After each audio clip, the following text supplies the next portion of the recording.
One of the first things that I noticed on the spiritual path, that a lot of it was just way too serious, that they didn't seem to be having very much fun, and that was not attractive to me. I don't think I'll follow that teacher.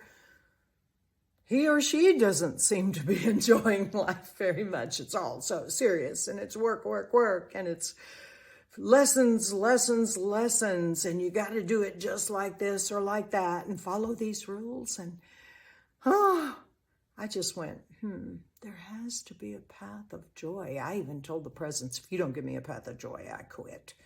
If that over serious, no fun stuff is the spiritual path, forget it. I'll just go have some fun with the sinners. So what happened is the presence did bring me a path of joy. I wrote a humor book, I wrote music, I paint. The growth was more joy than toil. It was more laughter than tears, and it continues to be at my 5-day retreats. There's way more crazy laughter than there are tears. The tears happen, but they happen and then they're gone, and then laughter. So, no, you don't have to do the over serious spiritual path unless you like suffering and being serious faced all the time. But, there's something for everybody. And I know for 20 years now, my path has been the path of joy. Even laughing at ourselves, our foibles, that softens it up so much more quickly than beating yourself because I didn't do it right or I manifested something bad. We're incredibly amusing when we choose to not take ourselves so seriously. Yes, if you've been wanting a path of laughter more than tears, of expanding through joy more than through suffering. Suffering will work, but it's a lot slower, actually. That's what I've noticed. People doing that hard toil suffering path, I see it last for decades. And then they find me and they go, oh, is this too good to be true? Surely it can't be this easy. And you know where that came from. Religion wanted us to feel like we're bad and that we're never going to make it. So you keep struggling, you keep toiling, you keep confessing, but you're a sinner. No, every bone in my body, even as a child, knew that wasn't true.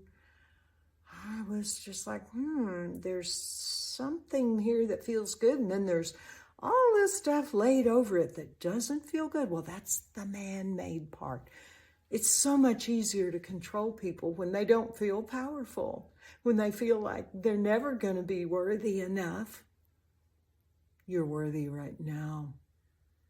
You never were a sinner. You weren't born a sinner. That's a great control story. Yeah, there's a path of joy. Yeah, you still feel all your emotions, the low, the high, but more high, more peace in the middle, less low. It goes kind of like this as you progress. It's not that you never have those lows, but it goes like this.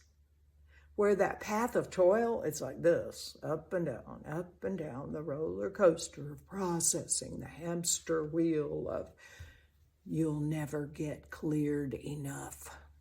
Ugh, count me out. That's what I said 20 years ago. And then,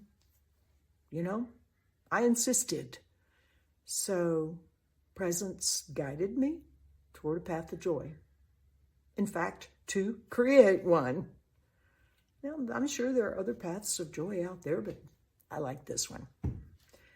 And so I'd like to hear from both those of you who have been on this path of joy with me for 5, 10, 20 years, and from those of you who maybe are like, really? There can be a path of joy? Or how you do your path of joy? Or what your challenges are to allow yourself that grace to, oh my God, have a path of joy? Really? Share this with a friend. Talk to them about it. Tell us how you're doing. Much love and grace. Lola Jones, Divine Openings.